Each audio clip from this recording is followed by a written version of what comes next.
Olá, queridos heróis, você sabe o que é lore? Lore é uma palavra em inglês que pode ser traduzida como conhecimento ou sabedoria. Ela é frequentemente utilizada para se referir a histórias, mitos, lendas e tradições, transmitidas oralmente ao longo do tempo por uma determinada cultura ou comunidade. A partir de hoje, você vai ver muito mais vídeos assim, falando de lore de personagens conhecidos no meio do cinema, da TV e dos quadrinhos aqui do canal Heróis e Mais. Roda a vinheta, que hoje nós vamos falar da lore de X-Men, a história de Madelyne Pryor. Está no ar, Heróis e Mais!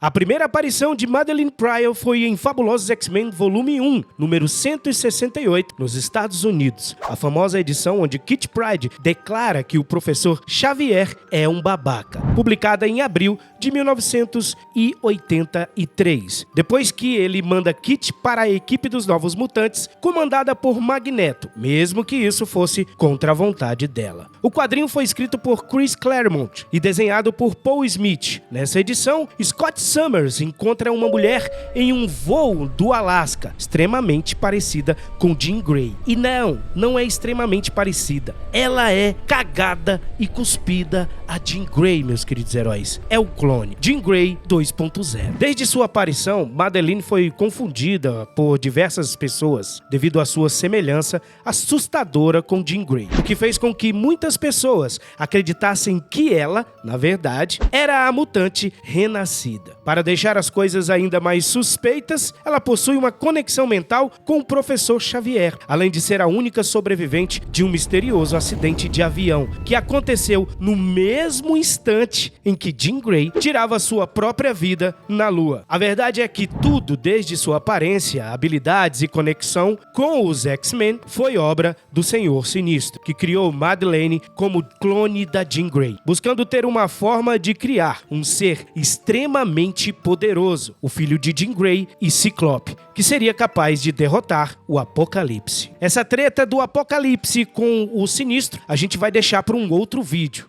Desde o momento em que Ciclope viu Madelyne Pryor, ficou imediatamente atraído por ela, o que fazia parte do plano do Senhor Sinistro, já que além da aparência semelhante a Jean, ela também colocou uma personalidade parecida nela. Depois de um romance rápido, Scott pediu a mão de Madelyne em casamento, com a cerimônia acontecendo no terreno da Mansão X. Durante a lua de mel, o casal é atacado, o que faz com que Scott decida dar um tempo na carreira de herói, preferindo iniciar uma família com Madelyne ao invés de lutar uma guerra sem fim. Depois de ser atingida por uma tempestade mágica causada por Loki, Madelyne Pryor adquiriu poderes mágicos, o que fez que ela adotasse o codinome Anondina, sendo capaz de curar doenças e ferimentos. Quando os planos do deus da trapaça foram descobertos, no entanto, Madelyne descobriu que cada vez que utilizava sua nova habilidade, ela perdia parte de sua individualidade e criatividade. Depois de ser obrigado pelos X-Men,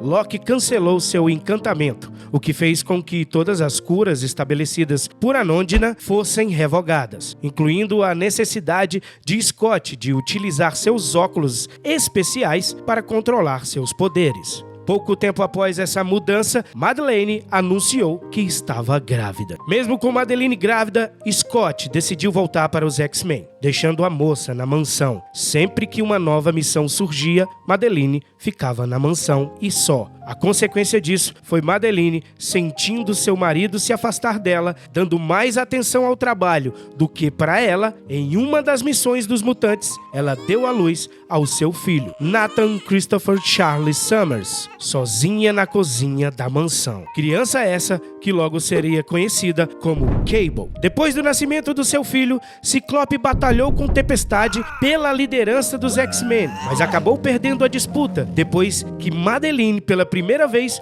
utilizou seus poderes mutantes para manipular o resultado. Os dois decidiram se mudar para uma cabana no Alasca e viver por ali. Uma sugestão implantada na moça por Sinistro, que queria ter fácil acesso a Nathan para estudá-lo. A partir daqui, meus queridos heróis, vocês vão ver como uma mulher abandonada pode ficar ainda mais perigosa. Pouco tempo depois de se mudarem para o Alasca, Scott passou a parar pouco em casa, deixando Madeleine sozinha por vários momentos, sempre deixando claro que sentia falta de Jean. Quando a verdadeira Jean Grey foi encontrada viva, não demorou muito para Scott abandonar a sua esposa e o seu filho, para partir com Jean e fundar o X Factor em Nova York. Como se isso não fosse sofrimento bastante, Madeleine foi contratada para voar em um avião para São Francisco, levando o pequeno Nathan com ela, apenas para ser atacada pelos capangas de Sinistro que queria eliminá-la antes que a verdade viesse à tona. Usando seus poderes, ela conseguiu se defender, mas seu filho acabou sendo sequestrado. Cara, sinceramente, já tô ficando com pena aqui da Madeleine. Vocês não? Como nada é tão ruim que não possa piorar, Madeleine recebeu diversos tiros dos capangas do Sinistro, que deixaram ela para morrer. Quando foi levada para um hospital, ela foi registrada como desconhecida, sendo cuidada pelos médicos, mesmo que eles considerassem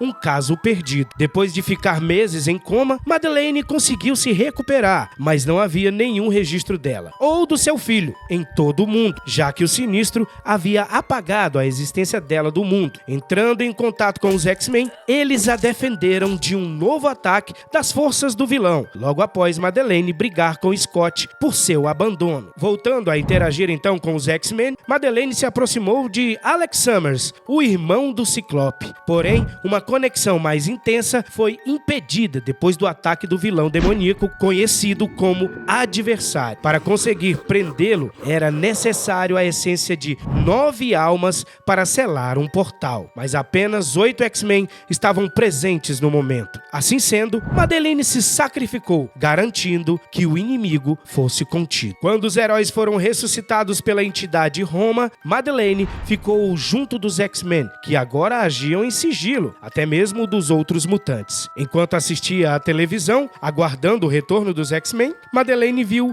Scott e Jean como um casal. E aí caiu o mundo para ela. Finalmente entendendo por que foi abandonada. Em choque, ela acaba desmaiando, sendo contatada pelo demônio Sin, que ofereceu um grande poder a ela. Agora, meus queridos heróis, vamos para a fase da abandonada por Ciclope para a Rainha dos Duendes. Pouco a pouco, Madeleine vai perdendo a sua essência, se tornando uma pessoa mais sombria. Depois de ser sequestrada em Genosha e praticamente torturada pelos magistrados do governo, os poderes dela se manifestaram, matando várias pessoas e destruindo o laboratório onde ela era estudada. Irritada e magoada por Ciclope, Madeleine concordou em ajudar os demônios Sin e Nastirt a criarem uma conexão entre a Terra e a outra dimensão. Tudo isso em troca de punir aqueles que a machucaram, incluindo os X-Men e do filho dela. Com a ajuda dos demônios, ela descobriu os planos do Senhor Sinistro, conseguindo recuperar seu filho do processo. E encerrando aqui a fase de Madeleine nos X-Men,